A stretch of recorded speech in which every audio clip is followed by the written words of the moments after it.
Bonsoir, je voudrais ouvrir ce soir, pour les psychanalystes qui écouteront ce post, et au-delà peut-être pour les psys en général, je voudrais ouvrir une discussion autour de la question suivante.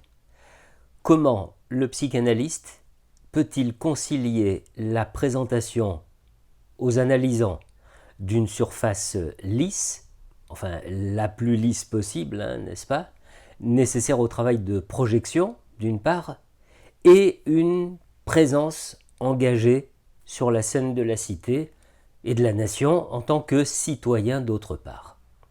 Je suis persuadé que la question peut ouvrir sur des échanges passionnants. Alors permettez-moi de remettre cette question dans son contexte.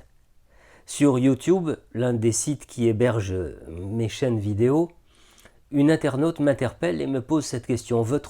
Votre visibilité sur les réseaux ne nuit-elle pas à la neutralité qui doit présider à la relation entre l'analyste et l'analysant? Question très pertinente. On peut en effet se demander si ce que l'analysant potentiel apprend de la vie personnelle de l'analyste ne va pas interférer dès le départ sur le transfert. Premier point.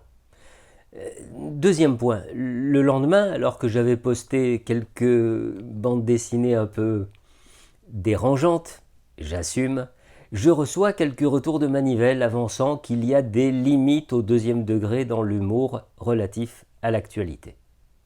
Alors je vous livre tout de go comme matière première alimentant un débat que j'espère fructueux, je vous livre les éléments suivants. Nous sommes, comme le dirait Myriam Revaud-Dallon dans son ouvrage La faiblesse du vrai, nous sommes dans l'ère de la post-vérité. La post-vérité, qu'est-ce que c'est ?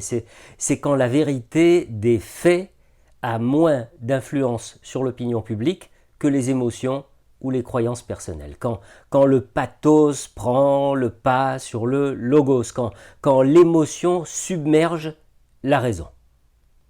Eh bien, tenter de le souligner au feutre rouge, en s'appuyant sur l'actualité du moment, quitte à être très bousculant, me paraît relever de l'engagement naturel d'un citoyen. Que ce citoyen soit analyste, cela pose-t-il problème? Voilà la question. Je précise que le but de cet engagement ne saurait être de prendre parti pour ou contre, sauf si la sécurité de la nation était en jeu.